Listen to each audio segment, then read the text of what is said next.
I'm Jack, And I'm Brenden, and we're coming to you from beyond the terrarium. where DIY meets naturalistic reptile keeping. Enjoy.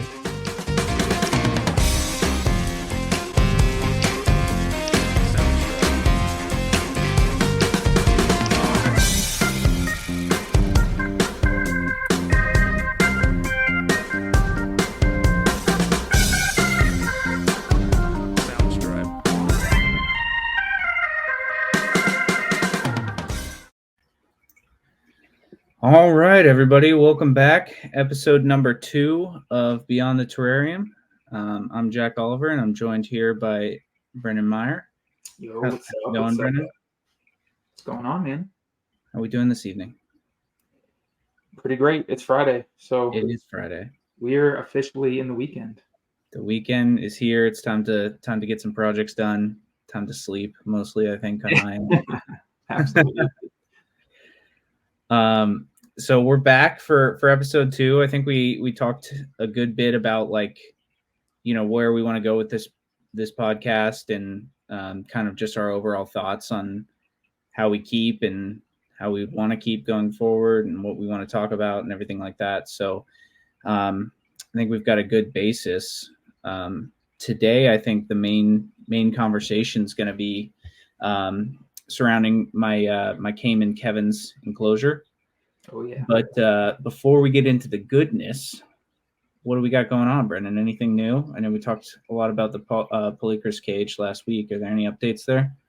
Yeah, so I have the background is foamed in currently. It's not carved quite yet. I tried to start that last night. I got about 5 minutes in and I was like, yeah, we're not doing this right now. So You lazy. I had other things going on, man. But no, it's all foamed. It's the vision is still the same, so we'll see how it goes, man. Like we talked last time, it's ugly for the first 6 months, so we'll see how it goes. But Yeah. slowly but surely, I'm hoping to have it done. The plan is to carve it all and get it installed tomorrow. So we'll see if that actually happens or not. But Okay, we'll hold you other to it. than that, it's we got leopard gecko eggs on the ground, the first clutch of the year. Okay, what's the pairing there?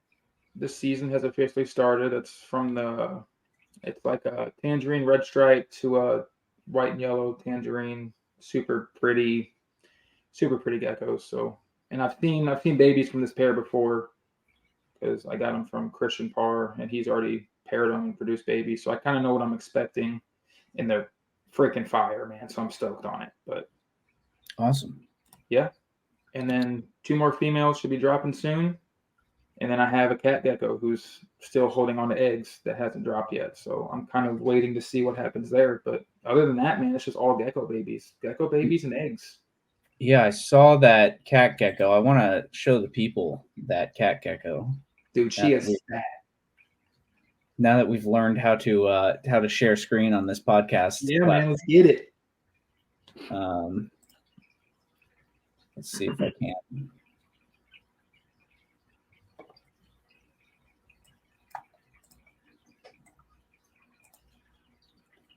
Let's see. Zooming in. She should be dropping any day, man. It's got to be soon. Like she looks so uncomfortable. But they're weird. I don't know how long they hold on to their eggs, but she's been fat for weeks. So just full of babies. She's got to be, man. She's got to be carrying eggs. I'm just hoping because this female laid eggs for me last year, and they were just garbage eggs. They weren't fertile at all. So I'm hoping they're fertile and they go to distance this year. That would be amazing. I know you've been working on these for a really long time. She is. Yeah, man, I'd be so stoked if I get babies. Yeah, you can see how big her stomach is there. That's amazing. Dude, she is like round. It's insane. She's got to be uncomfortable. Yeah, just like a pregnant woman. Yeah, exactly. Which I have one of those at the house too. So that is. A little more maintenance on that one than the gecko, though, I'm assuming. No, absolutely, yeah. No, man, she's I don't know. She's been about that size for it's got to have been a month now. So it's got to be any time she should be dropping eggs. How long do they usually hold the eggs before they drop them? Just in your I experience. honestly, I couldn't even tell you, man. Okay. I've had so the first clutch I got that they were fertile, but they didn't go the distance. I ended up Yeah. cutting them open, and there were fully formed babies in them. They just molded and went bad. But I think she held on to them for I don't know, man. It had to have been a month and a half, maybe 2 months before she dropped them. Oh wow. And then it's like a 120-day incubation too, so it's a long process for a gecko. What's up with all these lizards, man? They need I don't know. they have like elephant time period gestation periods. It's wild, dude. For a baby gecko, it's insane how long it Yeah. takes. And then It's leopard geckos, it takes like this one that just dropped eggs. She ovulated the 23rd of last month, and she just dropped her first clutch. So I mean, it's like boom, boom, boom. But back to back. we'll talk about these guys, I'm sure, at another point. But I've had a lot of trouble with the cat geckos when it comes to breeding, anyway. So we'll see how it goes this year, man. If I could get just one baby, I'll be ecstatic. Yeah, I've got faith in you, man. I think you just need the first one to really like get you going, and Yeah. then you're gonna be home free. Yeah. So Plus now, like I have the humidifier in the room. The humidity stays like 70-80% pretty much all the time. So I mean, I'm spraying them heavy. I'm feeding them like crazy. So that's all I can yeah, do. We'll see what happens. yeah, doing your best.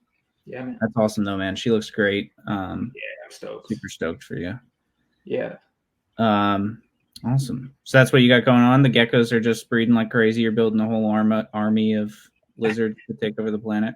Dude, I'm Or at about least to go all lizards, man. It's getting there. It's coming close, I think. yeah, I know. You were saying satanic things earlier about selling longer snakes. Yeah, man. I don't know if I could ever actually get rid of them, but I'm so in love with the geckos and lizards, man. Yeah. Yeah. Well, I mean, it goes back to like what we were saying about like what we enjoy. And it's like the animals interacting with their environment, and snakes yep. do it. They don't show it as much as something like a lizard. Yeah, exactly. They'll perch on a branch or they'll cruise and stuff, but they're not like, I don't know. I think there's also something to be said that the size difference, I mean, an enclosure for a cat gecko that you can have like reasonably is like you'd probably need like a 10-foot enclosure for like something like a carpet python to like replicate the amount of size. Oh, absolutely. Yeah. Yeah.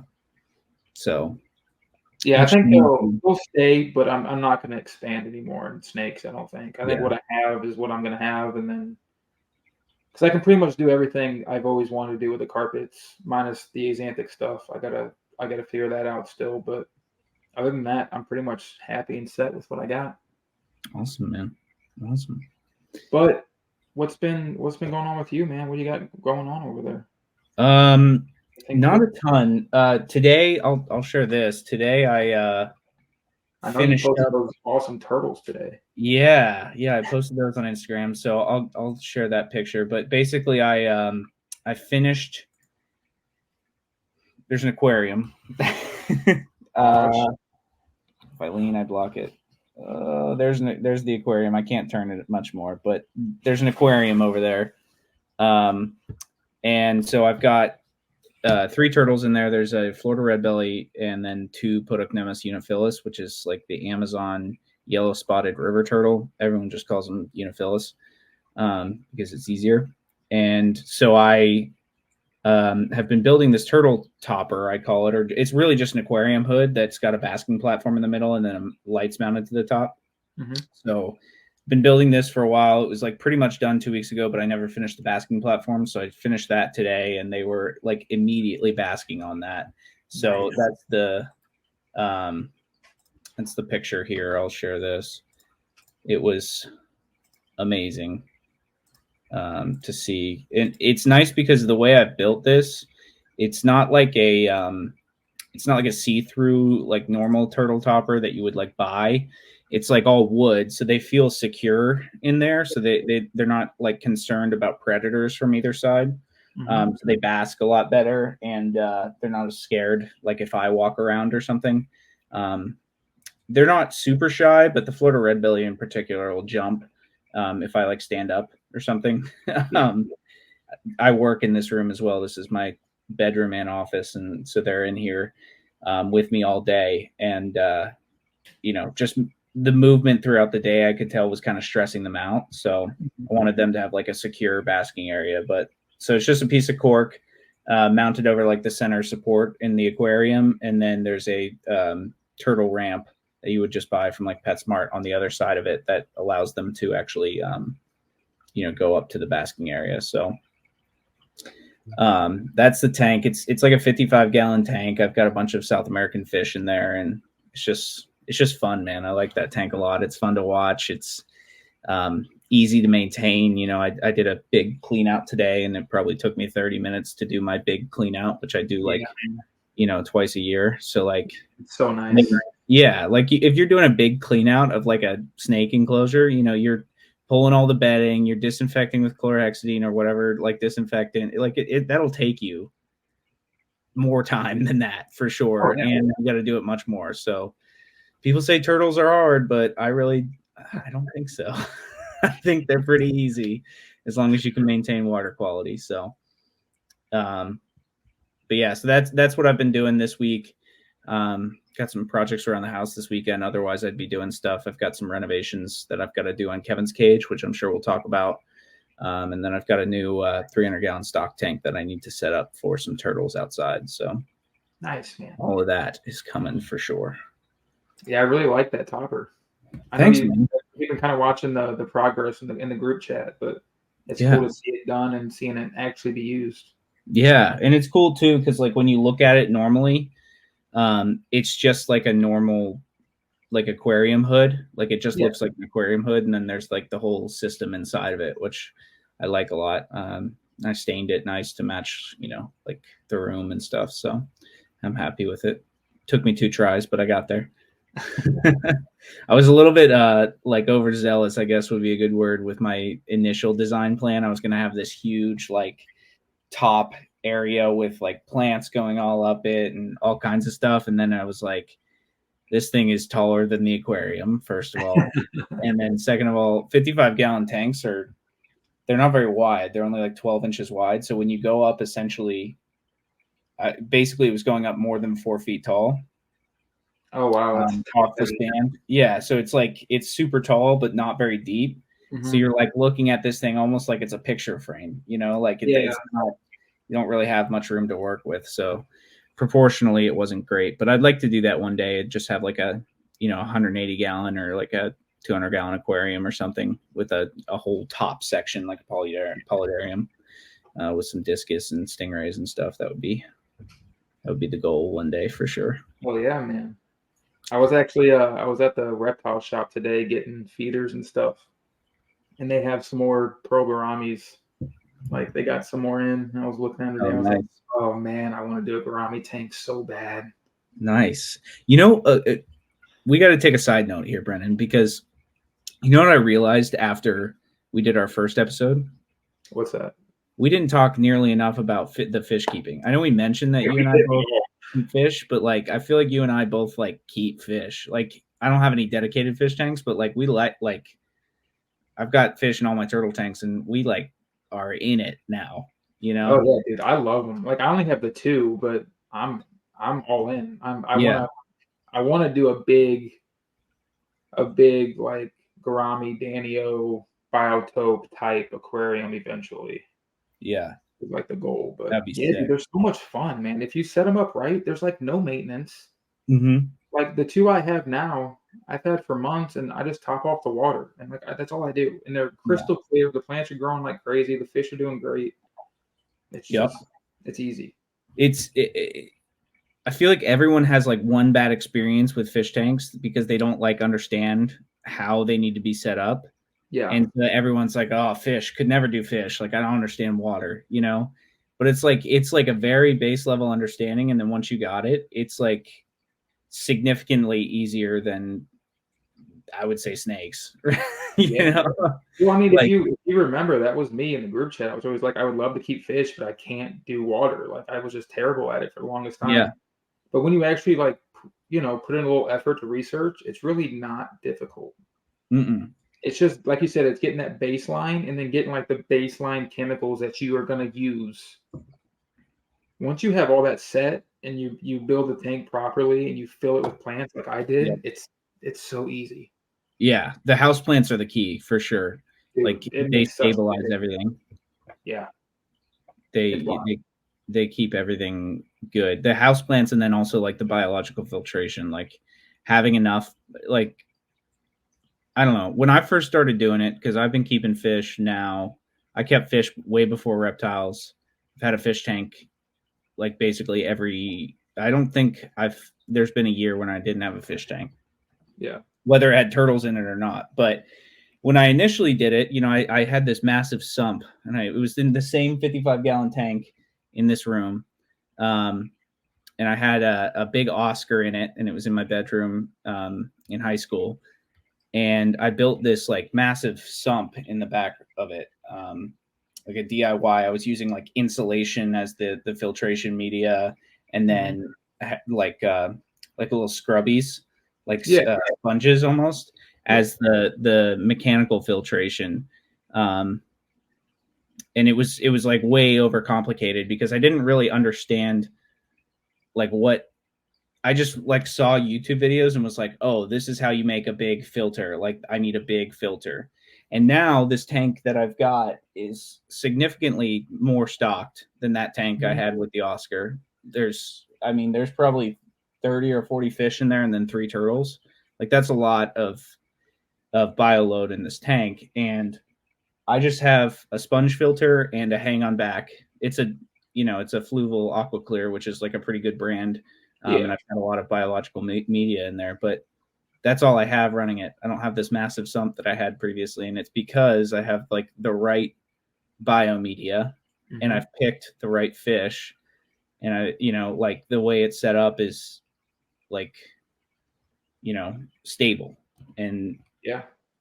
I wish I had like learned that in the initial attempt, because I probably spent you know significantly more money trying to like build this sump and all kinds of stuff. But yeah, I think people overcomplicate it. I think you need a lot of biological media. You need water stability, to get those what's that called, ammonia. I had a brain Yeah. Yeah. brain for it there. But take the ammonia out, turn it into nitrates, and let the plants eat the nitrates and call it a day. Yeah. That's it, man. That's all it Yeah. takes. I mean, if you have enough plants, you don't even need to do water changes, but you didn't hear that from me. Like I said, I haven't done a single water change yet on Yeah. either one. Yeah. And like I have the 20 long in the living room with the Danios in it. Mm-hmm.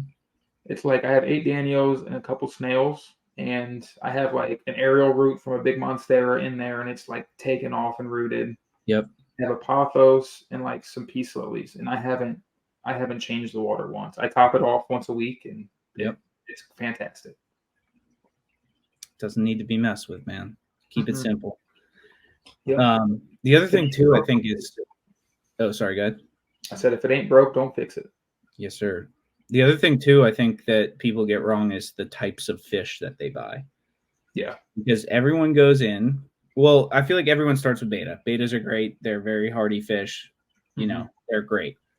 But everyone then goes neon tetras.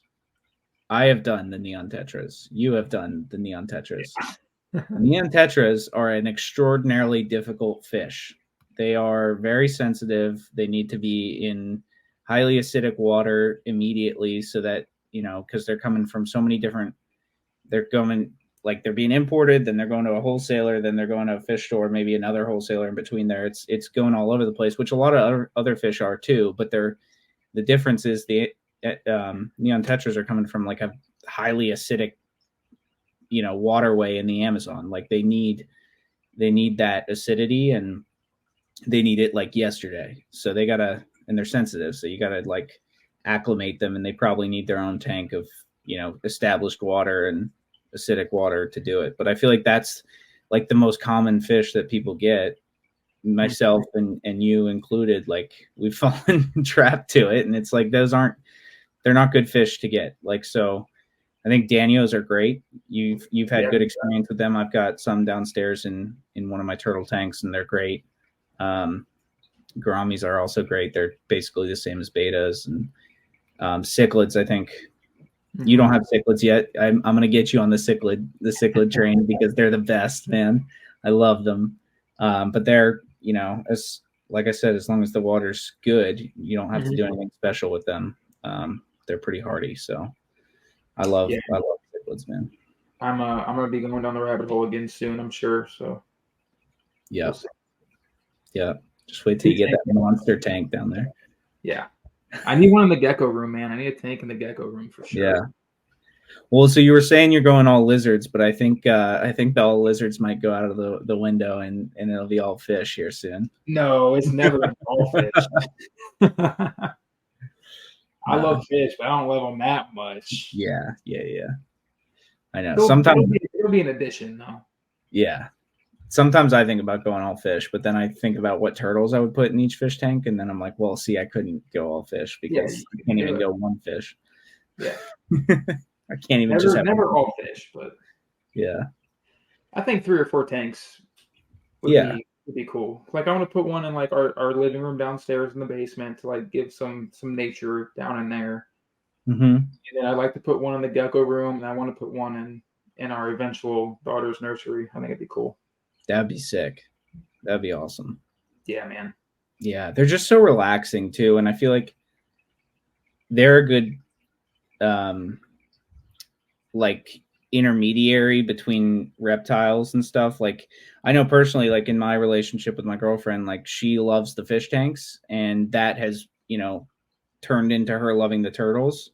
The snakes are still a hard sell, but the fish are a really good way to, I think, bridge the gap if you've got somebody who or if you're in a relationship where they're not so interested in the reptiles. I think everyone loves fish tanks. If you've got a beautiful fish tank, everyone's going to love it. And I think it kind of introduces them to a similar hobby that they can get on board with, and then that can kind of go into the reptiles. So, oh yeah, absolutely. Fish tanks and then plants. If you can get your girlfriend or wife into plants, then it's like a seamless transition into building cages and then into keeping reptiles. Yeah, down the rabbit hole.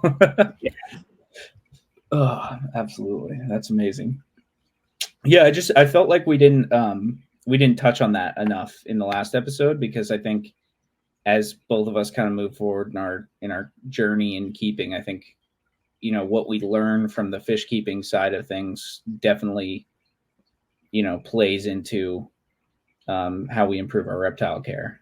Just because there's so much more research and so many more products available for the fish side that you can kind of think about and apply to the reptile side, which I'm sure we'll have a full episode on at some point.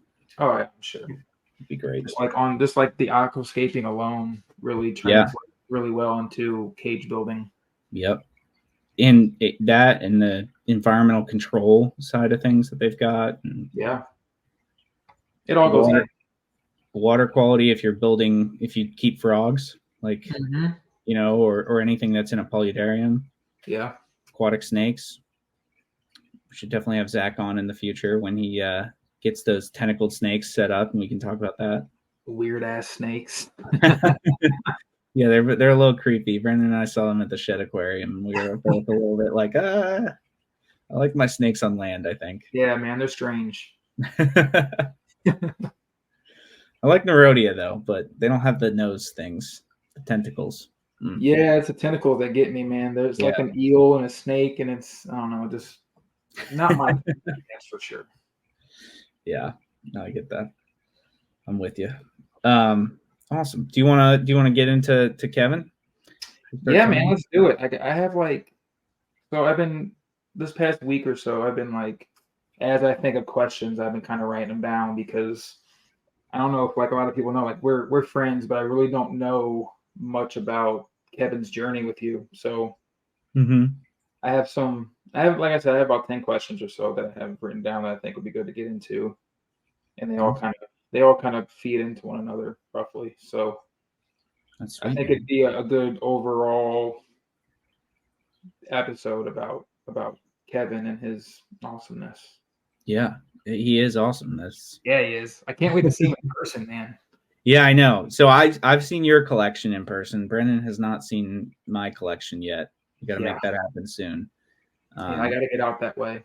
Yeah, I feel like you really understand your friends better once you see their reptile setups and stuff, and just see what Absolutely. they got going on, what they get excited about showing you and stuff. So I could see Brendan's excitement about the cat geckos when I saw him. He was very excited. Yeah, man, they're too cool, man. They're too cool. More people need them. We need more of them in the hobby. I agree. But with that said, I guess we'll start on these questions so we can kind of. I'd like to get through all of them, if not most of them. Let's do it. So I guess starting out, I think the best way to start out would be why a caiman? Why not a monitor lizard? Why not a big snake? Yeah. You know what I'm saying? Why dwarf caiman specifically, but why caiman? Yeah.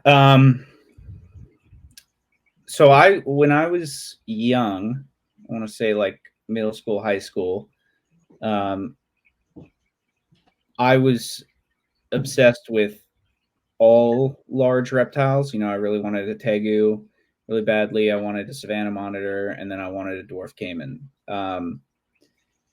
All the other ones kind of like went and came and went. Like I would be like, oh, savanna monitor, I was super excited about that. And then I went to a reptile show, I think it was Repticon Charleston, and I held this savanna monitor, and it got out of my hands and climbed up on my shoulder, and then it jumped off and it was running through the crowd, and I got yelled at by the vendor, and I was like, oh my god, I can't have a savanna monitor. So that was a check off the list. I was like, no, I don't want that. Eventually it came back and I wanted one again, but then I couldn't have them at the time. So that kind of got checked off there. The tegus, I've had some friends who've had them, and they've hibernated for half the year. And I also, like, there was a lot of legislation around them in Florida specifically at the time, and I was kind of like, I don't know. And luckily I didn't, because South Carolina, now it's illegal to own a tegu here because they're invasive. And I don't know, I just felt like I wasn't as excited about them. But the dwarf caiman was always something that I was super interested in. Obviously, like, we all grew up loving Steve Irwin, and so crocodiles were like my thing. Like, they still are. They're my favorite type of reptile. I think they're like not a reptile at all. They're more closely related to birds. When you look at one and like how they act, you're like, this is a bird. And not only is this a bird, this is an actual dinosaur. Like, this is not something that is even close to any of the other reptiles we have. Like, they're so distinct. I think I haven't had a ton of experience interacting with monitors, but our buddy Skylar, does a lot of work with peach throats, and I think monitors are probably more advanced. It's hard to say. I don't know how they're more expressive with the way that they are. Like, they'll show you a lot more, whereas crocodilians are more like they're ambush predators. They're not out hunting. They're ambushing their prey, so they're still a lot of the time, and you can definitely get stuff and see stuff out of them, but it's just different. And so they're just not like them at all. They've got these ISOs and tegumentary sensory organs all over their face. Crocodiles have it all over their body, but alligators and caimans just have it on their face, and they can literally like pick up electromagnetic, like or basically like electricity in the water, so they can tell when something's like moving around them, which is kind of like insane. Like, we think about, like snakes having heat pits, and that's like a sixth sense, and we think how crazy that is, and people like to imagine that they see like an infrared, which probably isn't accurate. It's probably just like they know. It's like hearing, you just know. But similarly with the crocodilians, they might not have heat pits, but they can literally sense when something's near them in the water and moving, which is insane. So I obviously crocodile hunter, like I mentioned, and then growing up super obsessed with dinosaurs. Like, I was classifying all the dinosaurs by their scientific name, all my like figures in the room and stuff. And so that never left. And the caiman or a crocodile or any of the crocodilians like were the closest things I could get to a dinosaur. And I remember I was researching both Paleosuchus palpebrosus, which is the Cuvier dwarf caiman, and then Paleosuchus trigonatus, which is the smooth-fronted dwarf caiman. I was researching them probably for 6 or 7 years, and basically went through a period of time in my life in college where I came into a little bit of money, not very much, but it was enough for me to buy the caiman, which was a little bit impulsive. And I don't know that I would necessarily do it again, but I'm glad that I did it. But looking back on it now, I just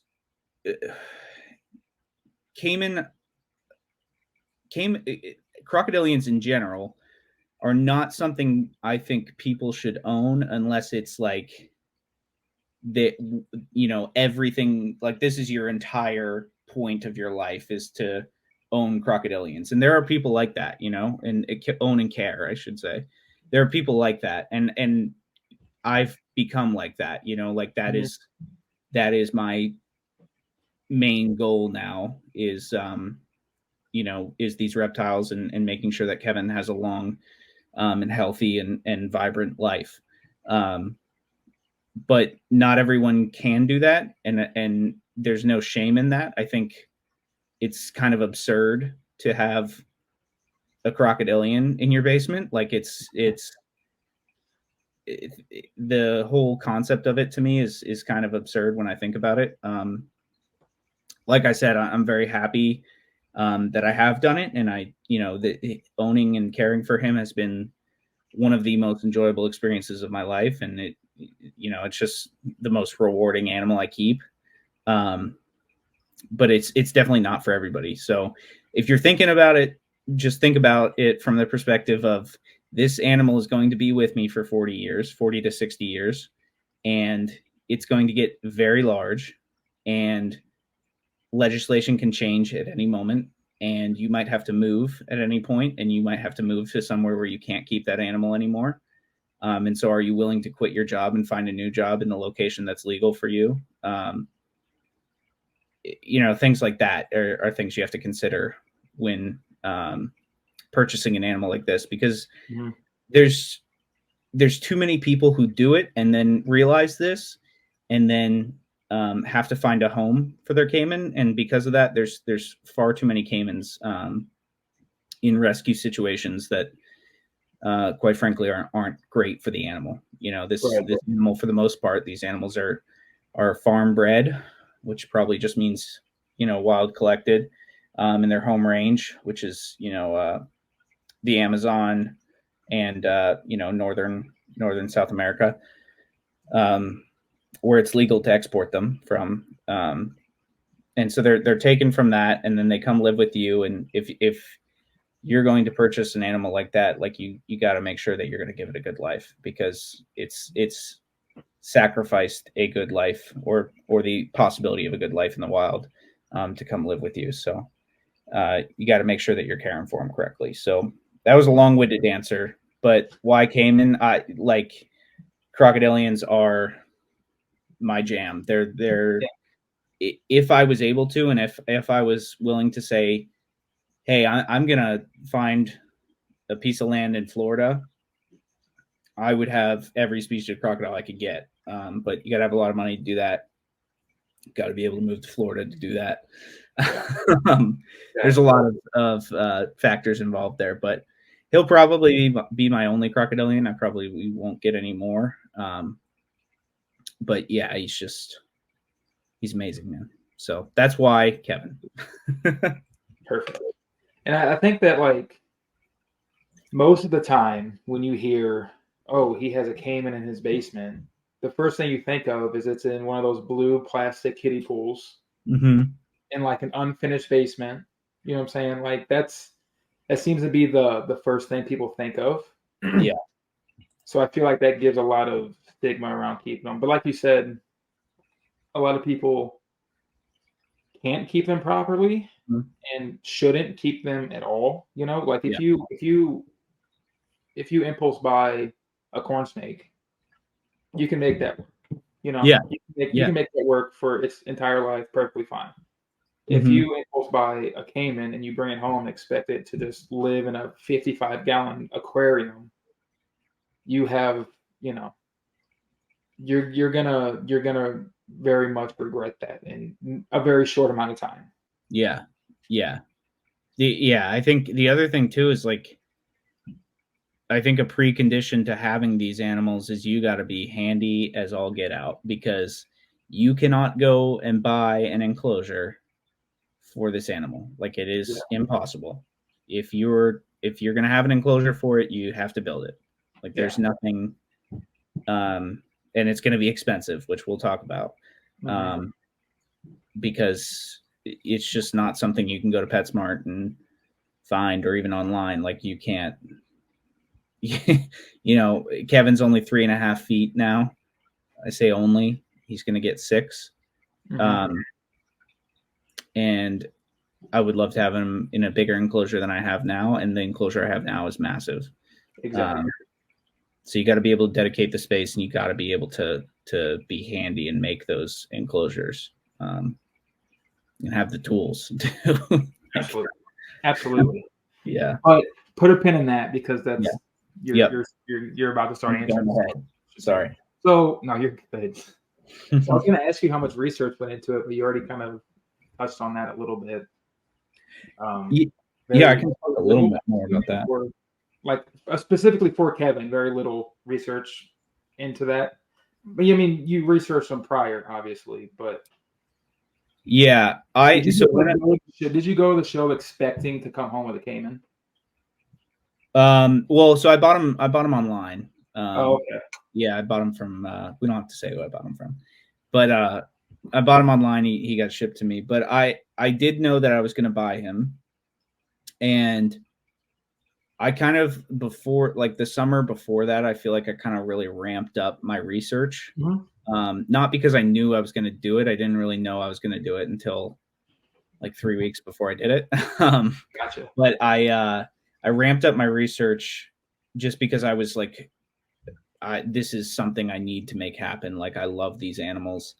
I need to do this. So I read, I think, every scientific paper I could find on both palpebrosus and trigonotus. Hmm. Which actually, I won't say there's a lot, but there's a good bit of work that's been done, especially like on their diet and their movements and stuff, which was really interesting. One of the studies specifically on trigonotus, they found that they spend a lot of time on land. Both species do, and they Yeah. found that a lot of their diet was both insects and scorpions. They actually found a ton of scorpions Really? in their diet. Yep. And then also, mammals, birds. They ate a lot of stuff, but it was a lot of land animals, Mhm. because they're going through the forest a lot. Always near water, obviously, but like, Yeah. in the forest. So a lot of it was like diet based, habitat based, reproduction. Trigonotus are really interesting because when they lay their eggs, they actually do it in the side of termite mounds. Hmm. Supposedly, I don't know if they do that all like across their range, but in the main studies that have looked at reproduction in Trigonotus, they've found that they nest in termite mounds, which is a lot of other reptiles do it. I think savanna monitors do it, and Hmm. blackthroat monitors do it in Africa, but basically the termite mounds act as like a heat sink, so it keeps the eggs at a proper temperature.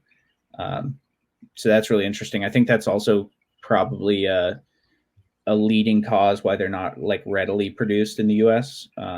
Neither species are, but palpebrosus, there's a couple of people who breed them, so you can get a Hmm. captive bred and born. Which, if you're going to buy a dwarf caiman, I definitely recommend that. There's 2 sellers that I know of right now, and one of them is not one that I would recommend, but we won't have to say their name. And the other one's in Colorado. So the one in Yeah. Colorado is the one you want to go with if you're going to buy. a captive bred and born one. But yeah, so I think for Trigonotus, like that's a major reason that they're not bred readily. It's Hmm. just because of their needs for nesting, and just because I don't think people have tried Yeah. as much. They get bigger than Palpabrosis, and they're meaner. Quite frankly, they're more aggressive. Well, aggressive is a tough word. Kevin's aggressive. I don't tend to use that with a lot of Yeah. animals. He is. Um, so yeah, I think Palpabrosis tend to be the go-to. But um, so I was researching both, and then Trigonotus came up as being available at the time I was going to buy, and so that's what I did. Nice, But man. there's also just one last note on the researching part. There's a really good website out there. I think it's called crocodilians.com. But it is a um, basically a comprehensive care guide Hmm. for crocodilians in captivity. And I think it was written maybe early 2000s. It seems like the web page seems like it was like at the very beginning of the internet. But it's got a lot of good information on everything: breeding, enclosure design, um, food, handling, everything. So definitely would recommend checking out that website if you're interested. But again, don't recommend doing it. Does all the information there kind of still apply to like 2024? You know what I'm saying? Yeah. Yeah, I think it was the thing is I think we've always known like what proper care is generally Yeah. across reptiles. I think money got involved with morphs, and so the proper care standards like declined. It like regressed. So I think honestly, I think care standards haven't really changed much. I think what has changed is equipment, but they don't really, because everything's so DIY in the crocodilian world. Like they don't really talk about equipment a lot. Most of it's stuff you build yourself. Yeah, that makes So it's sense. all pretty applicable. And it's interesting going back in time and looking and seeing like what care standards were then, and you're like, wow, they already knew. We Yeah. just think that we're improving when really we're just getting back to level ground with better equipment. So Yeah, exactly. yeah, So I know you mentioned in the wild they eat a lot of scorpions and like crazy shit. I didn't even know. yeah, So you're obviously not feeding him scorpions in captivity. no, So what does his diet look like exactly? yeah. He eats a good mix of things: rats, mice, quail, chickens, and fish. Um, and I try to vary that, alter it. Um, bugs, I don't feed him bugs just because of the way his enclosure is, and also if I was going to offer um, bugs to him, I'd have to. I don't even know how I would do it. He's so big now. Yeah. I fed him crickets when he was a baby and I first got him. He ate a lot of crickets then, um, but now it would be very difficult to do so. I'd have to get large scorpions, I think. But I also feed Missouri croc chow, which is I was funny surprised enough. if you did. Yeah, funny enough, they actually sell it on Chewy. So I can't imagine what the person who packed the order from Chewy was thinking when I ordered croc chow from them. They're like used to, packing dog bones and sending those Yeah. out, and they're like, somebody's ordering croc chow here. Um, but they do sell it there. So I've been nursing that bag for a while. So I feed him that. That was a little bit interesting to try to get him to eat that. But now that Mhm. he's eating it pretty regularly, he eats that at least once a week, and then Gotcha. his other feeding in the week will be um, either rats, mice, quail, or chicken or fish. So So is it like an every other day, or is it just like whenever you feel like he needs to eat kind of deal? yeah, I mean, I normally aim for twice a week because it's winter now. It's he eats a little bit less just because it's a little bit cooler down there. His Hmm. enclosure still stays, it gets up to 90 during the day, and his water temperature stays at 75. So he's still staying warm, but it just gives his gut a little bit of a break to feed less. So I'm more towards once a week, but it's, it's variable. I don't feed on the same day every week. Crocodilians pick up on routines really well. And Mm-hmm. so they'll know, hey, it's Thursday at 10 o'clock and that's my feeding time. Right. So I try to avoid feeding on a regular schedule just so he doesn't assume that if I'm opening the door, it's feeding time. That hasn't worked really. He still assumes it's feeding time every time, but yeah, I try to mix it up, keep him guessing a little bit. Yeah. But I aim for twice a week during the summer and then once a week during the winter, and kind of stagger that. So Gotcha. Have you tried like target training them and stuff? yeah, he's fully target trained. So I use a snake hook, the end of a snake hook, and he recognizes that as a target. So I'll place it in the water and say Kevin target, and then he'll touch it with his nose, and then I make the sound. Yeah. And I just do that because it's like a bridge between when I actually give him the food, and Mm-hmm. so it relates that he's done a good job, he's done what I've asked, and he's getting food. Gotcha. So that's the main training I've done. He'll also come when I do the sound. If I make that sound I just made, he'll Mm-hmm. come up to the glass, and then we're working on the hold command right now. So basically, he'll sit and stay when I put my hand up and say hold. So working on that one now. Crocodilians are interesting with their training because they're extraordinarily smart, and you can train them to do a new thing within. Train them to target train in a week. Oh I was wow. feeding more heavily then to do so, but it was pretty quick, and then he knew how to target train, or he knew how to touch the target. So they're very very smart. They'll pick up on things like that quickly, but they're also stubborn sometimes. So he'll be Yeah. like, "Oh, I have to work to eat. I'm good." So if you get like, a lot of times I'll feed him quail, so it's, wrong way. It's about that big, so he'll eat like 3 or 4 of them. Mm-hmm. And so, by the third one, he's kind of like, yeah, I'm good. Like, I'll test you to see if you're going to give it to me without me having to do what you're asking me to do. Right. And so then you kind of got to stick to your ground and be like, all right, I'm not giving it to you, which is, when you've already defrosted something, kind of hard to do. So, my snakes have enjoyed the fruits of that and have gotten some extra meals because of that. Oh yeah. But yeah, they're very quick to learn things like that. But again, it's just figuring out whether or not they're going to do it for you that day. The target training now is because I've been doing it for so long. He's without question, he's going to do that. Mm-hmm.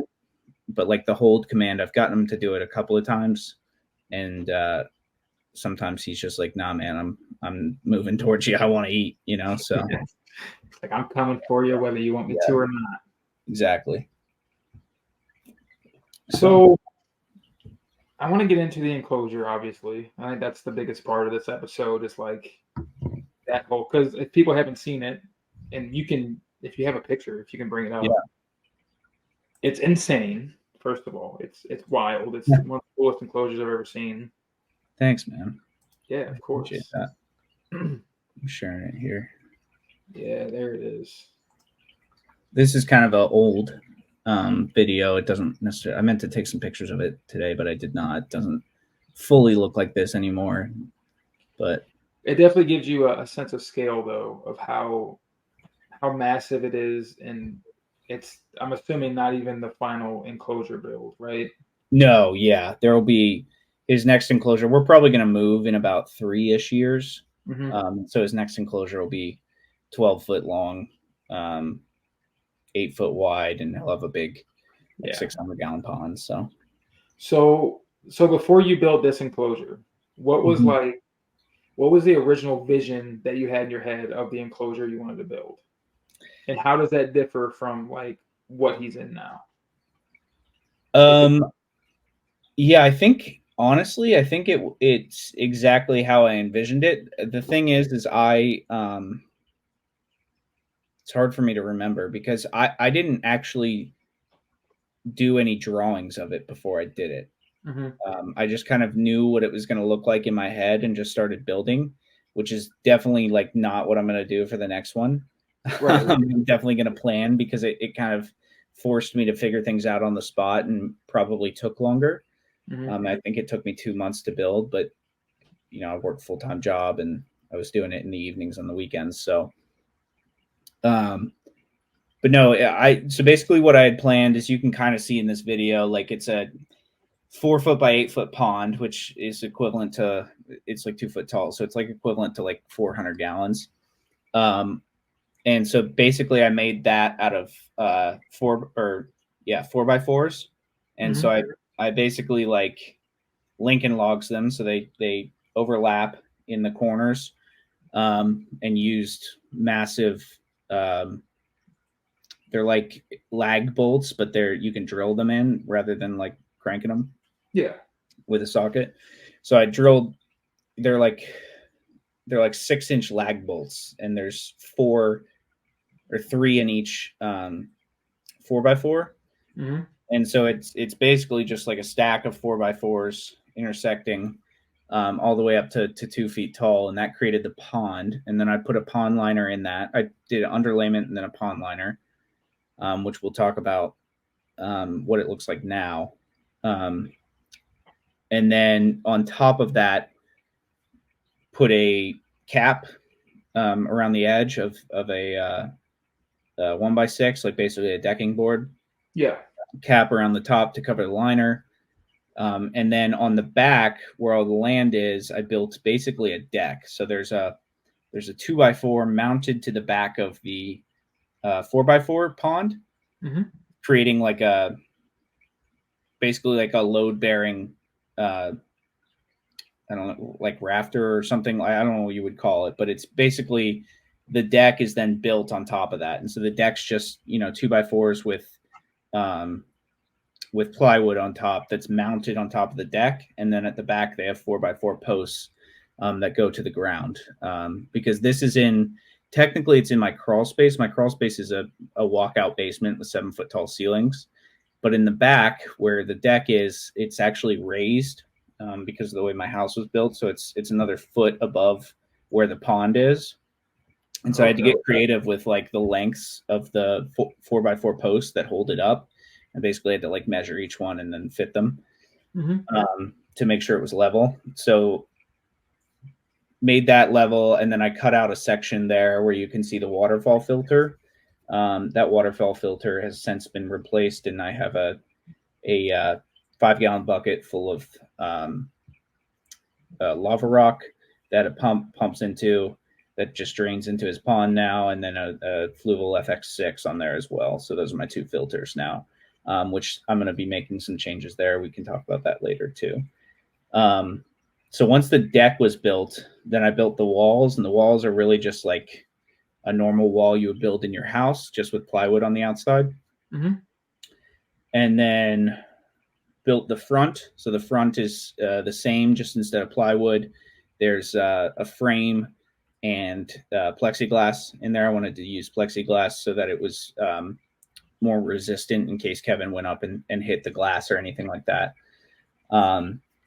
So did that, and then I put the top on, which is just plywood with some supports, and then added all the wiring and lighting. So there's 2 floodlights in the front where those grow lights are. There's still that fluorescent fixture, and in the back, those 2 grow lights are still there. And then, you'll see here in a second that basking area. I now have lights mounted to the ceiling, and then that UVB light in the top. The UVB light is a, VivTech. I think it's the Sur Sun. It's like the most powerful one, and that's mounted up there. That, is gives him the proper basking zone to be in the UVB. And then I also built that structure there that you can see. That's his hide. It's kind of like a cave. Mm-hmm. So it's out of landscape timbers and then tiles on the top. So he has a basking platform above, and then an area for him to go hide underneath, which he uses all the time. And I was actually inspired by Camp Kennan, to do that, because he built a cave for his Trigonotus, and they Yeah. always hang out in there. So I was like, I'm definitely going to do that. And then the other thing in there is that big white thing on the wall that you can see, and that's a ceramic heater. So it's pretty similar, I think, to a radiant heat emitter or like a heat panel that you would have in a snake enclosure, but it's basically just like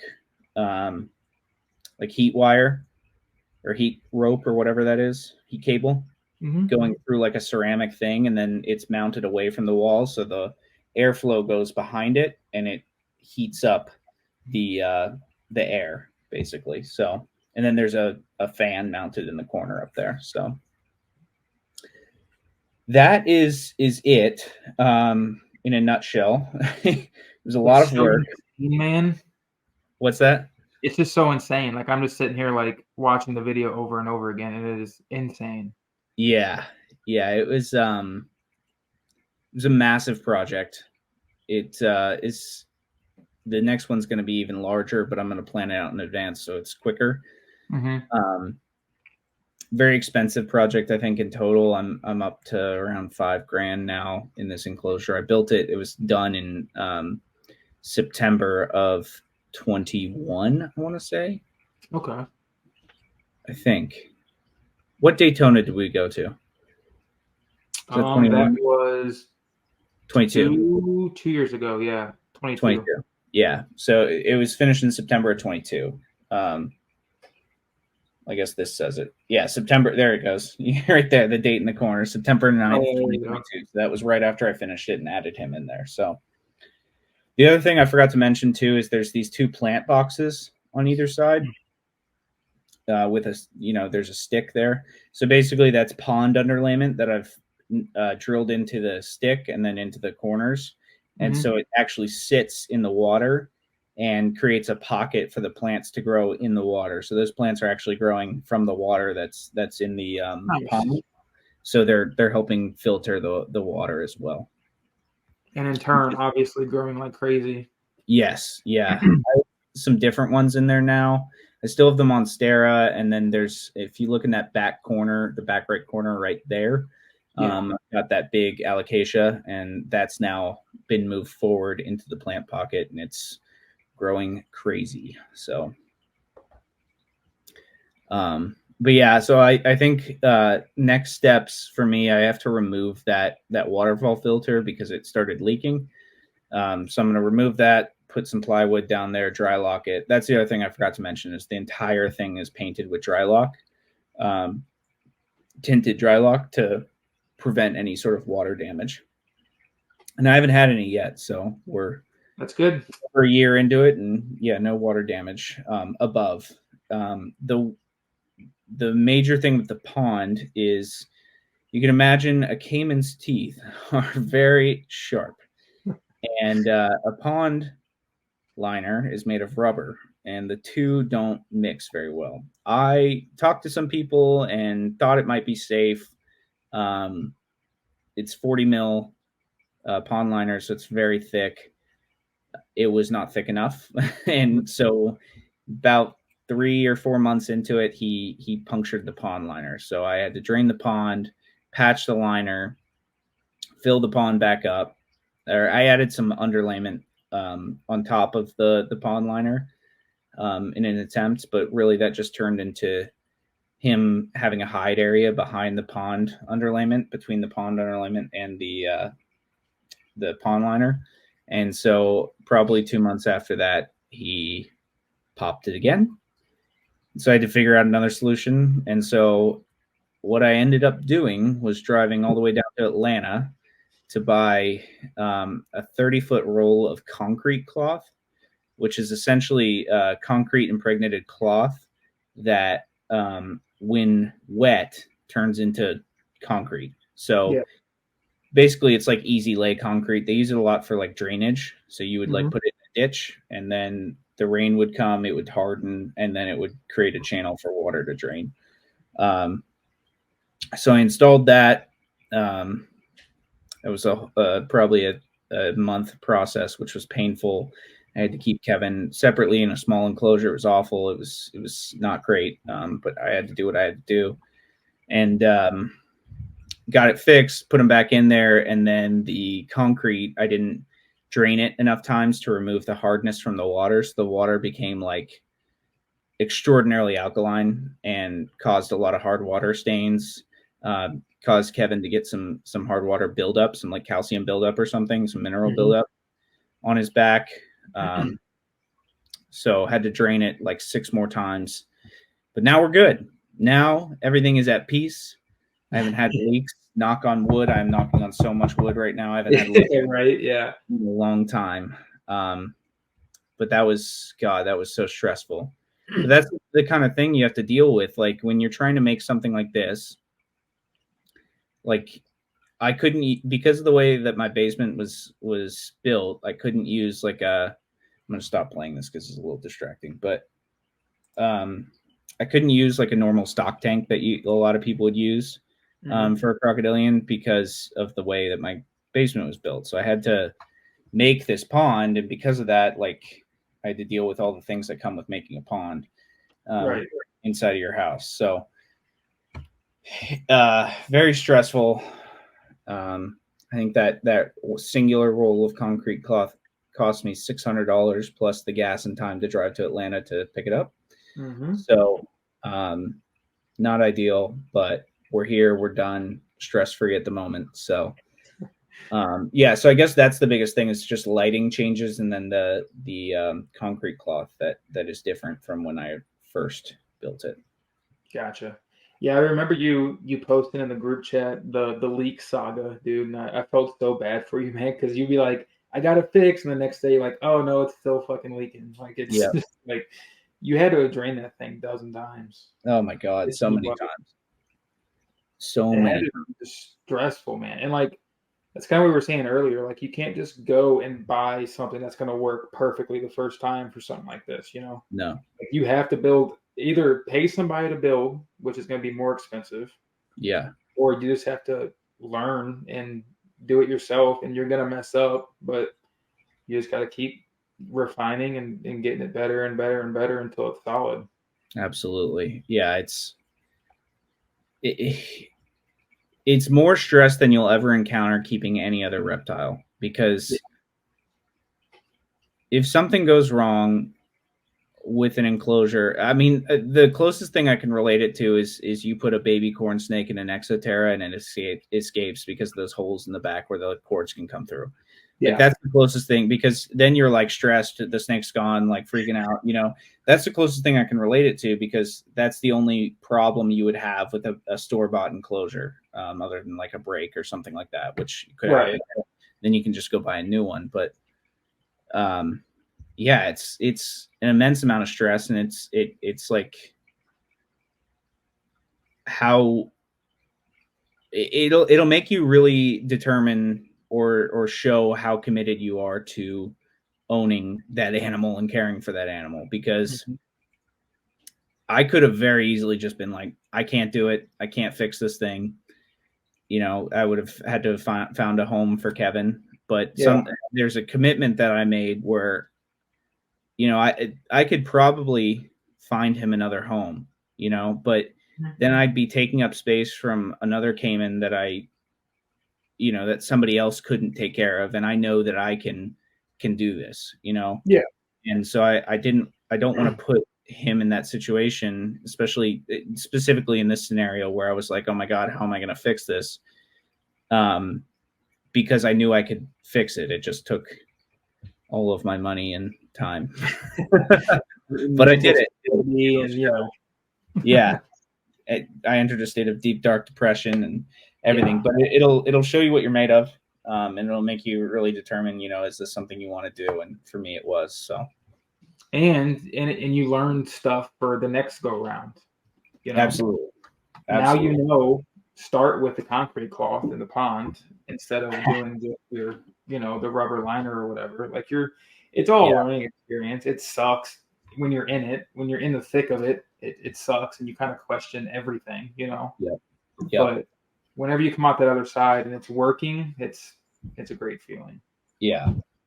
I also, I want to shout out to my girlfriend, Abby, because she was a trooper and kept me calm in periods of deep stress, and I appreciate her. I can't imagine that was fun for her to go through, especially when it was something where she's like, she's like very much on the train of you could get rid of him, like, not that she was telling me to do that, but like for her, that's her perspective, is like not being me and not being fully into it and loving it and being my passion.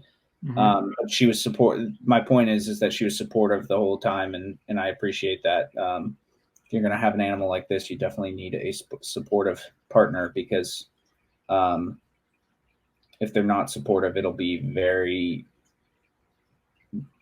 it would be very it's a controversial issue, owning a caiman in a relationship. So you gotta make sure, I guess, going back to our point of like, what do you need in order for to keep an animal like this? Supportive partners, another thing. So yeah, that's probably the biggest part, man.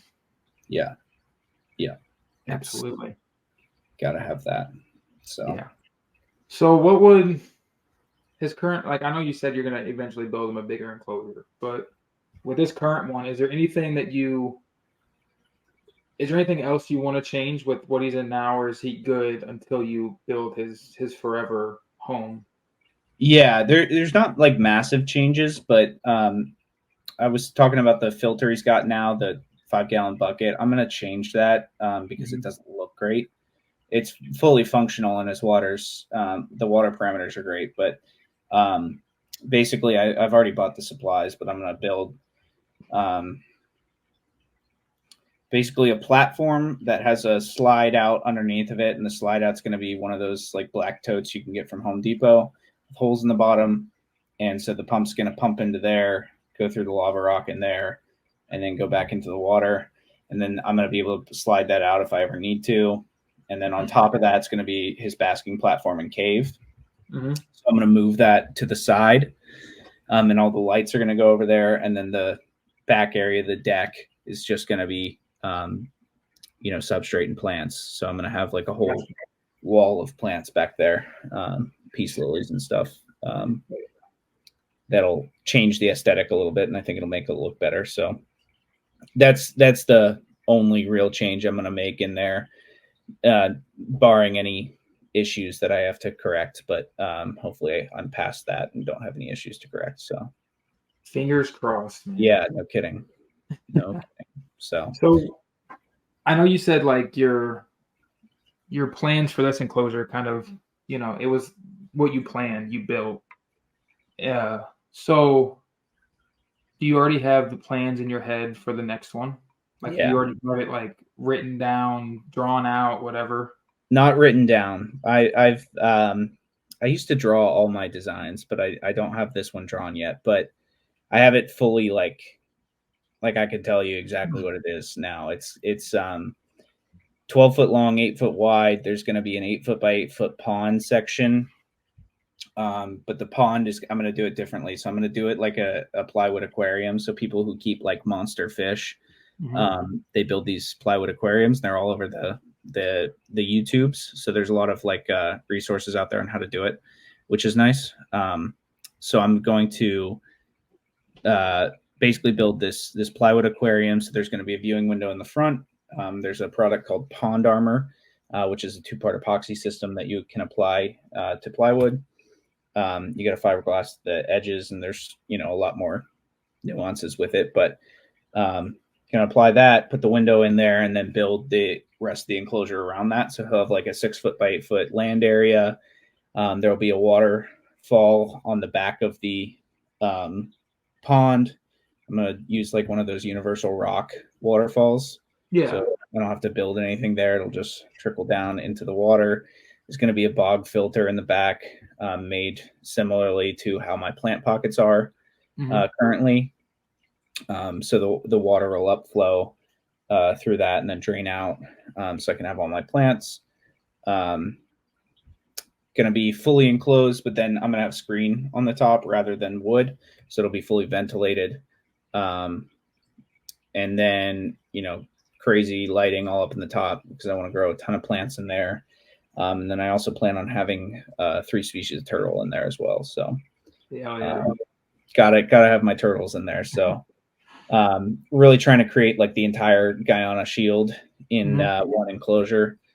So I'll have Kevin and then a species of wood turtle, Ranoclemis punctularia. So they're the South American wood turtle or the spot-legged wood turtle. So I currently have a pair of those. I also currently have two. We talked about them earlier, the Podocnemis unifilis.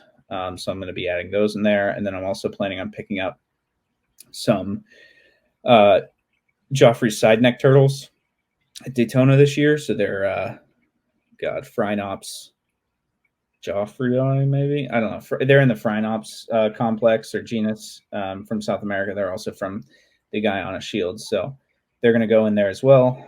And I'm going to try to do as many fish as I can, probably smaller fish, species of tetra and stuff like that. Yeah. So that'll be the goal. I'd love to have some rainbow whiptails in there as well, just on the land area, just to get some life up there as well, and just really have a whole zoo display. That's my ultimate goal. I think that's my ultimate goal with my keeping in general. Right.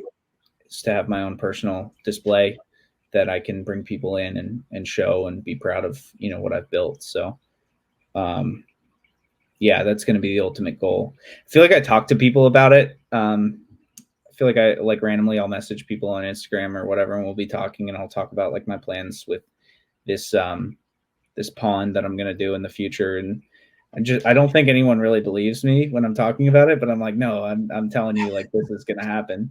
Yeah. So that's the plan. We'll see what changes. It also kind of depends on, what kind of like we need to move. When we move, we need to have a detached garage in order for me to do this and have the proper space for it. So, and we also need to be in a house that we're not going to move from anytime soon, because I don't want to do all this work and then move, Absolutely, man. So, because it's going to be a lot more than the one that I built now. It's going to be, legit. So I want to make sure it's there for the long term. Absolutely. Do you plan on trying out I know we've talked about the Arcadia Luminized stuff. Are you gonna you want to do like the morning, night, dawn, dusk kind of setup?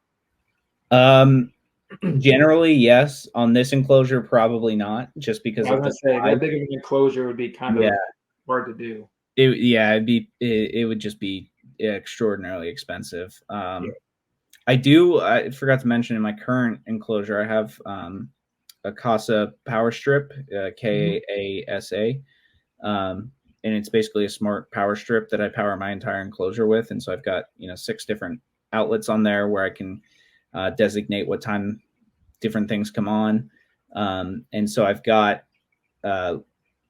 basically like,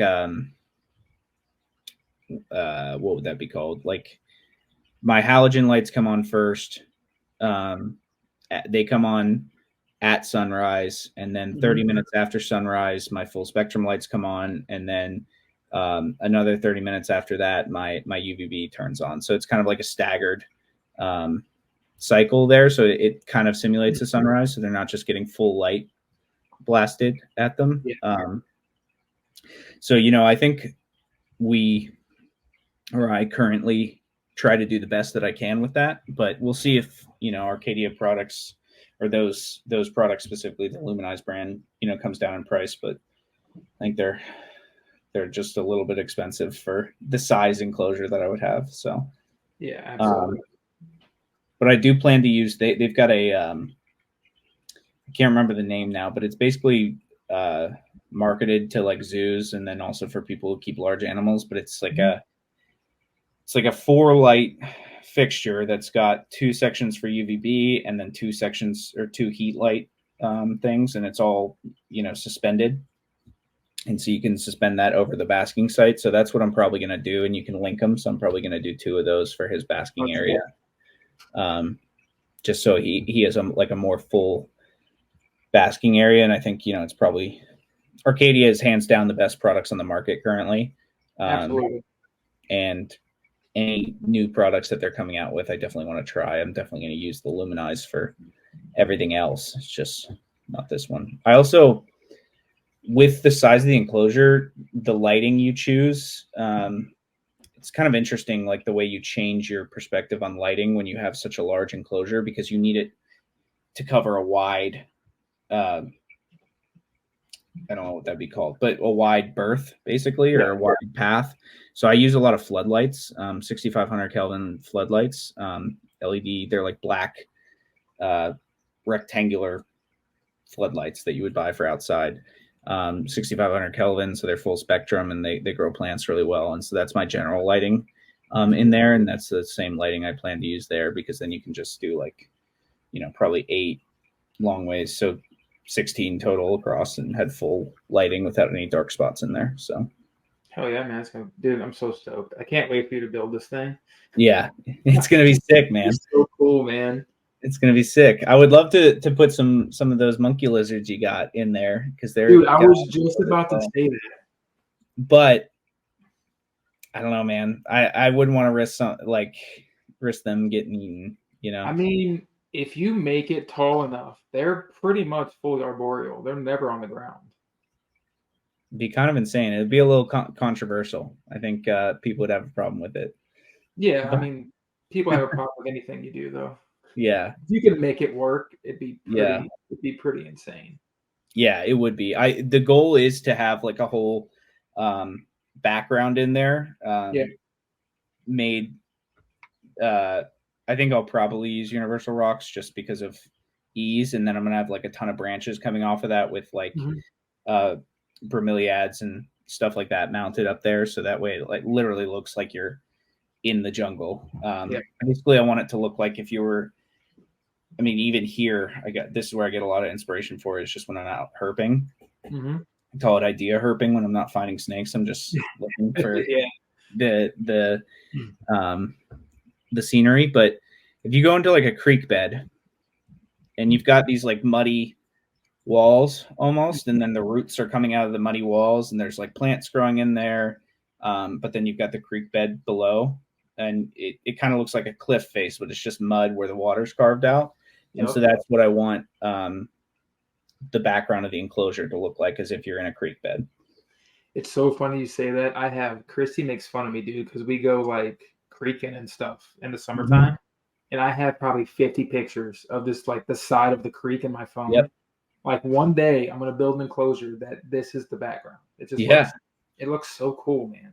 It is my favorite. That area between the water and the land is my favorite zone, and it's the most biodiverse zone in any environment. But it's also just like the coolest looking. Like you get all these different plants that grow in there, and the rocks and the roots and everything. It's so cool. My favorite. So stoked, man. Yeah. So I only got a couple more questions for you here. Okay. When it comes to like precautions, you see a lot of videos on Instagram, on YouTube, on Facebook of people handling these things like they're puppy dogs. Not to drop any names, but I think we all know, who I'm talking about. But yeah, that's obviously not reality. So in terms of your precautions, because he's in terms of dwarf caiman, he's still relatively small, and I know you treat him like he's a full-grown caiman, which you should. I know you're very safe with him. So in terms of precautions with handling, if you ever have to get him out of the enclosure, anything, feeding, I mean, just in general, what exactly do you like? Do you use gloves? Do you? Yeah. Yeah. So I've got a couple of rules for myself. I'm still young, and I still like to drink occasionally, and I have my friends over and we'll drink. Even in college, my rule was you never handle an animal if you've had a beer or alcohol of any kind. Snakes are one thing. Most of my carpet pythons I still won't, because they're untrustworthy. But like Kevin, it's a no-go. It's not happening. The door is not being opened. It is not being touched. We're not doing it. That's rule number one. And I think it's important to do that if you're still in part of your lifestyle. I say still, but maybe people do it when they're older. I assume I won't be, but I don't know. But like if part of your lifestyle involves drinking or being inebriated in any way, which all good with me. That's rule number one. You don't touch them. Then rule number two is the stick. So I have basically an old broomstick, or no, I guess it's actually one of those things you would twist onto like a paint roller. So it's like a paint roller. And so one end is metal, one end is wood. I only use the wood side. And so that stick is always next to the enclosure. And if I open the door, I have to have the stick in my hand.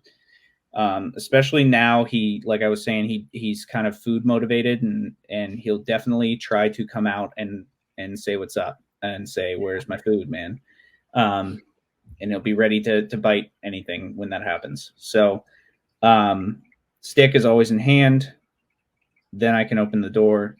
Once I open the door, I have to usually move him back, and I keep saying no. That's the training we're working on now, is no and hold for this reason, and move him back until I can tell that he's calmed down a little bit and realized maybe that he's not getting fed, or if he is getting fed, he's at least calmed to the point where he's just going to stay still.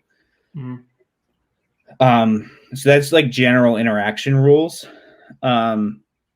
As far as handling, I do not handle him. I do not touch him.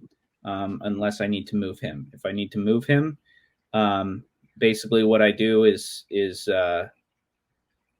I usually throw a towel over his eyes, grab behind the neck,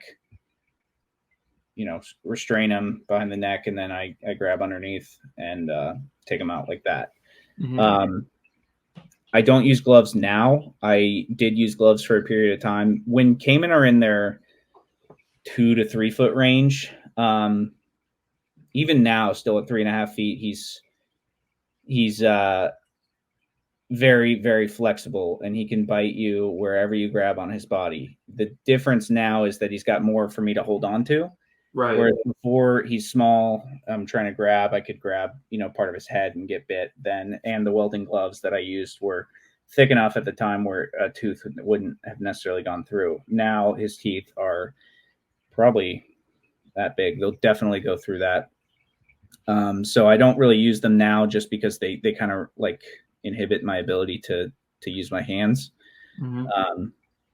So grab, restrain, either box them. I have a tub that I use zip ties and put them in there, close the lid, zip tie it up, or tape them up and then hold them if I'm going to hold them. But I don't really do that. He's not like an education animal. I don't take him out and do anything with that. So there's no real reason for me to hold him unless I need to do it like a health inspection or something, which I have done. So that's main ways of capture. I think soon he's going to be at a size where I'm going to start having to need to use a noose. Typical crocodilian capture style noose, restrain the head so they have less movement, then jump on their back. He probably won't be big enough that I need to like fully jump, but then I can at least grab right with 2 hands there. Usually if I'm catching him, not usually, if I am going to catch him, it's a rule for myself that somebody else is there. Mm-hmm. Because somebody's got to drive me to the hospital if I get bit. And somebody might say, "Hey, Jack, he's only 3.5 feet. Like, this is a little bit of an overreaction." I know a guy who got bit by one that was 4 feet, so just slightly larger, on the hand, severed a tendon in his hand. It cost him $90,000 to have hand surgery and get everything fixed. I don't have $90,000 to spend on my hand, so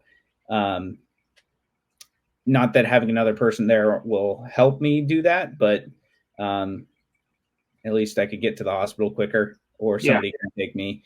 I guess it's just more so from a perspective of having somebody there to help you in case you do get bit, because the injury is bad.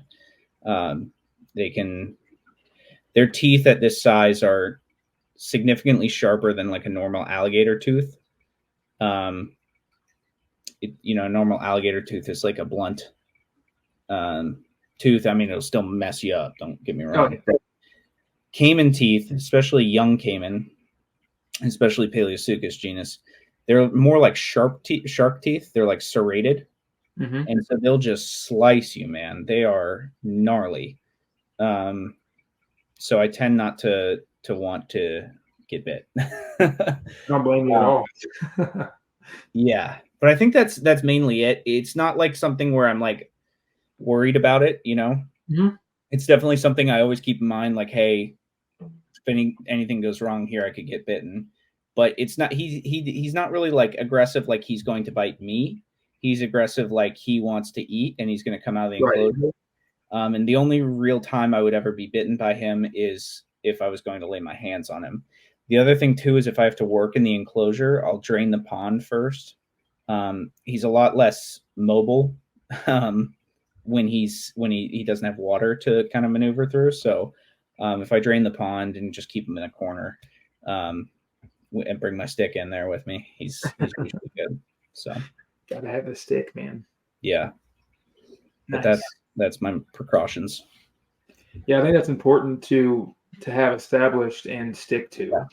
Yeah. I'm sure a lot of people have precautions, but if you have buddies over and you want to kind of act like a badass, those precautions can very quickly go to the wind, and that's when serious shit can happen. Yep. Yep. Especially with something like that, or like a croc monitor or something that just has those insane teeth that can just slice through you like butter. Yep. It's not worth it at all. You got to think too from like a liability perspective. Like I don't usually let people feed him or do anything like that, because if a bite were to happen to somebody else, it's not like I have like an exhibitor's insurance or something like that. Like I don't like maybe my home insurance would cover it, but then maybe I wouldn't be covered by home insurance anymore. Like I don't know how that would be covered, but I'm assuming whoever got bit isn't going to want to pay for it. No, absolutely not. I wouldn't expect them to. So I just tend not to put anyone in that position where they're in a position to be bitten, because again, I know how bad it is. Not from personal experience, but from friends. So yeah, avoid that. So I guess to kind of round this one out, any advice for anyone considering owning one besides don't? All right, I'll caveat don't with make sure you not only research but evaluate your entire life. Have an idea of where you want your life to go, and remember that if you're 20 now, you're going to be owning a caiman when you're 60. Right. Or you've got a plan, somebody where it can go. But I mean, even knowing somebody where it can go in 40 years, like you gotta have a plan. You gotta make sure you know exactly what you're doing with this animal and why you're getting it. And even if you're just getting it because you really want it, make sure you really want it. I would go ahead and save. I didn't do this, but this would be my recommendation. I would save up and already have plans for the adult enclosure. I would know where that adult enclosure is going to go. And even if you're not in a position where you have that right now, I would maybe wait until you are. But if you're really going to do it, I would know exactly when that is going to happen. Like we talked about my new enclosure that I'm going to build probably in 3 years or so.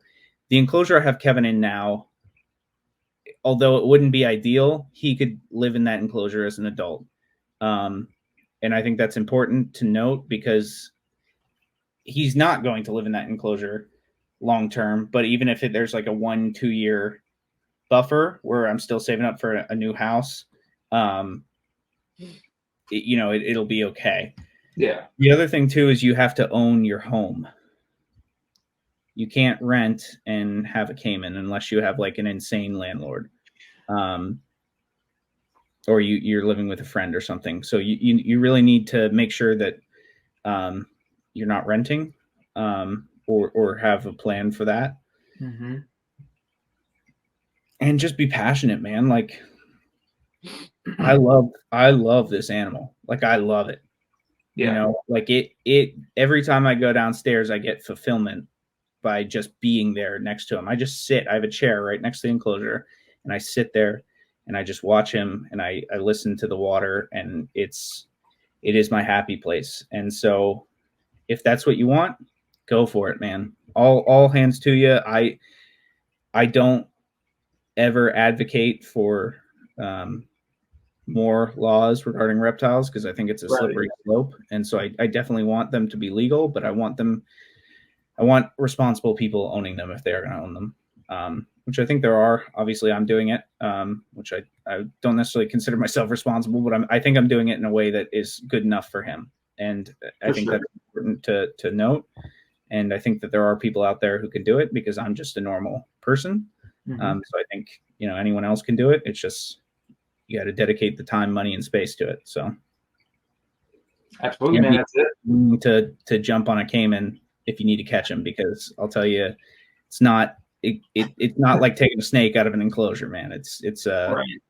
You got to know what you're doing. So yeah, that's a big reason why, like I'm sure like people who follow my Instagram know I really want to get back into monitors eventually. And that's the main reason why I haven't done it yet is I feel like I could do them justice again, but I'm just not, especially with a baby on the way. Like, I don't know what my life's going to look like in 6 months, So I don't want to build this big elaborate enclosure with a pair of monitors and then not have any time to work with them, and they become something, you look at and they shit all over you. I don't want that. So yeah, man, you gotta think in the future. You can't just say, oh, I want this now, so I'm going to get it, and not think about a year, 2, 3, 5, 10 years down the road where you're going to be at in life. Yeah. It's a big thing it's a big undertaking, man. It's a huge responsibility, and it's something that doesn't need to be taken lightly. Yeah. Yeah. And You either got to know you that take it seriously and are doing it correctly. For sure. Yeah. I appreciate that. Yeah. Yeah. It's, you either got to know or you got to be willing to adjust everything else. Right. That's the way it is. So. Absolutely. But, all right, man. Well, yeah, I think this was great, man. I think we had a great conversation here. I talked a lot. So I don't know. I'll have to watch it back and see if I missed anything. We can follow up on it, and we'll definitely talk as things develop there. Absolutely. But I appreciate those questions, man. They were good. Yeah, like I said, I've been thinking about them all week because I wanted to. It was a selfish endeavor, I wanted to know more about it because, like I said, I didn't really know much minus, the stuff you share in the group and whatnot, which is a little bit of behind the scenes stuff, which is super cool. But yeah, man, it's just so cool. It's awesome. Yeah, you have like the coolest animal in the group. Yeah, he's sometimes I kind of am like blown away that I get to interact with an animal like that on a daily basis. So I feel very lucky. Absolutely, man. Yeah, I can't wait to come see him. You got to come on down, man. I have to. Some point soon. Yeah, we'll plan something maybe later this year or something. I'll come down and hang out for a weekend or something. We got herping spots we got to go hit up to. Yeah, man. Absolutely. Get you a real cane versus a timber. I'm down, dude. Let's do it. Yeah, we can do it for sure. Awesome, man. Well, I think we can wrap this up here. I think it's a good second episode. Anyone who was listening for the entire time, really appreciate you guys. These are going to keep coming. So if you like us, keep watching. If you don't have to watch. But we would appreciate if you did. We're really excited for it. Brenden and I have been texting each other all week, just being like how excited we are to record. Still figuring it out. We were talking earlier, the podcasting game is a learning curve for sure, but we're getting there. And I think we're doing pretty good for episode 2. So yeah, man, I'm having a blast. Like, it's so much fun. It's insane. Yeah. 2 episodes in, and I'm ready just to record another one. Yeah, like this is it. I feel like it's something that I've been missing as far as like a fulfillment and like putting it out there to the world, in long form content. So yeah, man, it's gonna be a good time. Awesome. Well, Brenden, you want to tell the people where they can find you on Instagram? Yeah, so BM Exotics on Instagram. That's really the best place to reach me. Yeah. I'm on Instagram. I hate to say it, but probably 12 hours a day at this point. Just any little free time, I'm at work opening up the app. So yeah. I'm down to talk about reptiles all day long. So if you ever have any questions about like what I keep or whatever, just shoot me a message, man. I'm down to chat. Yep. Absolutely. And same for me. I'm Jack Oliver Reptiles on Instagram. Definitely message me. I'm like Brenden said, I'm always down to chat, especially if it's about Kevin. I will talk, as you can tell, all day about Kevin. So if you have any questions about Kevin, definitely reach out to me. If you guys want to follow the podcast Instagram, it's Beyond the Terrarium. It'll be live by the time this is out there. So definitely go check that out. Comment some ideas that you guys want us to talk about. If you guys have enclosure builds, any pictures of enclosure builds or inspiration for enclosure builds or anything like that, definitely hit us up and let us know about that on the Beyond the Terrarium Instagram, and we'll share you guys' stuff and talk about it. And yeah. And also, just another thing to add before we close this out, if you because we want to have guests on here, obviously, we want to kind of cover as wide of a spectrum of things as we can. So if you either know of anyone who's doing like super intricate, cool DIY, it could be anything, enclosures, backgrounds, Yep. biotopes, anything, or if you yourself do that, definitely like shoot us a message and see if we can set something up. Because we'd love to get as many people on as we can. I feel like a lot of reptile podcasts have kind of the same group of people's on, like, they kind of do their rounds. I'd like to start getting some lesser known people who's doing good work, Mm-hmm. highlight that. So yeah, absolutely. The no qualifications for this podcast. It's just if you're doing cool stuff, we want to talk to you. So yeah, that's it. If you're a responsible keeper who's doing cool things and are down to chat for an hour and a half or 2 hours, man, hit us up. yeah, want to do it. We'll talk to everybody. That's all I got. That's it. Awesome. All right, guys. Well, thanks for listening to Beyond the Terrarium, episode number 2, where we talked about Kevin and his enclosure. Thank you, guys. We'll see you next time. See ya.